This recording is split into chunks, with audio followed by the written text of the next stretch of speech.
Hi hello नमस्ते श्री स्वामी समर्थ पूजा daily ब्लॉगमध्ये आपले स्वागत आहे। पावसामुळे बघा थोडंसं हिरवं झालं की लगेच शेळ्यांना खायला चारा झालता, लगेचच सगळीकडं मेंढरही होती। मी मकाची भाकरी आणि पनीरची भाजी खाणार आहे, कारण का आता चपाती कधी करायच्या, सकाळच्या होत्या 4-5, म्हणून म्हणलं आता मकाची भाकरीच करते। म्हणून बघा मकाची भाकरी आणि पनीर या जेवायला। दिवस चालली शाळेला, कॉलेजला, सॉरी। Happy birthday, thank you. आहे का? आरशा पूर्ण काय हालं ना। आणि ही मॅडम बघा सकाळपासून टेटस टाकण्यात मग नाही, बहिणीचा बर्थडे आहे तर मोबाईलच चाललेला सकाळ धरणं, आणि लगेचच मी स्वयंपाकाला घेतलं, कारण का म्हणलं आता हिला नाश्ता वगैरे करून दिलाय, आता गोड काहीतरी करावं लागल। खरं तसं तर खायचं नाही आम्हाला, पण थोडंसं म्हणलं करून द्यावं, पोरांना खायला काय हरकत नाही आहे। मग दिलं त्यांना बघा शिरा करून, आणि लगेचच मग कणिक मळायला घेतली। म्हणलं जरा त्यांना काहीतरी आपलं अजून थोडंसं, कारण आता दुसरं काहीतरी करणं शक्य नाही आहे, पण आता जी शक्य आहे ती तर करावं म्हणलं, म्हणून लगेचच कणिक मळली।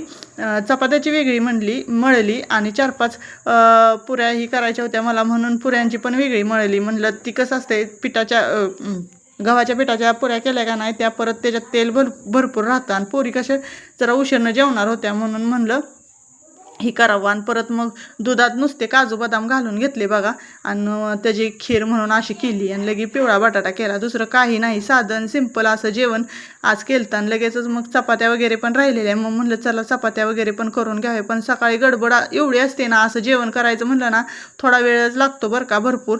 मग म्हणलं चला, आपलं कसं असतं डबे असते तर एक जाती 7ला, एक जाती 8ला, एक जाती 9ला, एक जातो 9ला, परत एक 10ला, असं म्हणजे सगळे टप्प्याटप्प्यानं घरातनं बाहेर पडतात। त्याच्यामुळं कसं असते प्रत्येकाला वेगवेगळीच्या पसंतीनं असं करून देणं शक्य नसतंय। तरी पण बघा खीर वगैरे काही पोरांनी शाळेत नेली नाही, नुसतं पुरी आणि भाजी एवढेच नेलतं। विकतचं खाणं, विकत म्हणजे असं पुरी भाजी खाऊ घालणं आणि घरातलं वेगळं असतंय ना, म्हणून मी म्हणलं नको। कसं असतं आता पावसाळा वगैरे चालू आहे आणि बाहेरचं खाणं पण चुकीचं आहे, म्हणून म्हणलं नको, मी घरातच करते म्हणलं पुरी आणि भाजी। तुम्हाला काय पाहिजे म्हणलं, पातळ भाजी जरी बटाट्याची पाहिजे असली तरी म्हणलंच करते, तर नको म्हणले। मग म्हणलं चला आता झालंय सगळं, डबे वगैरे दिले त्यांचे, मग आता चपात्या म्हणलं राहिलेल्या चपात्या म्हणलं पट्टशीने करून घ्यावे, कारण कसं आहे आमच्यात पाणी वगैरे 2 दिवसानं येतंय सगळं, म्हणजे वारं वगैरे सुटतंय, लाईट नसती, सकाळचं लयच असं गडबड असते।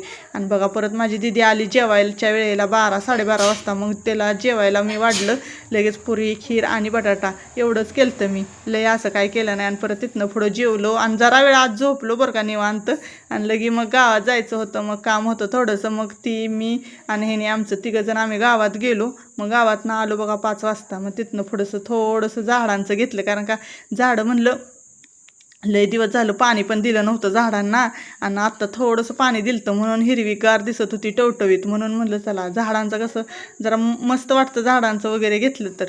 आणि फुलं बघा, फुलं तर भरपूर उमललेली, सकाळी पण मी तुम्हाला दाखवलेली ती फुलं पण। आणि ह्या मनी प्लांटचं काय झालंय माहिती आहे का, मध्येच एवढा गुच्छा आलाय, वर बी नाही आणि खाली बी नाही। परत थोडंसं रानातनं जाऊन आलो, कारण का रानातली कामं होती थोडीशी, अजून त्या दिवशी थोडीशी दगडं उचललेली परत राहिली, मग आज उचलली।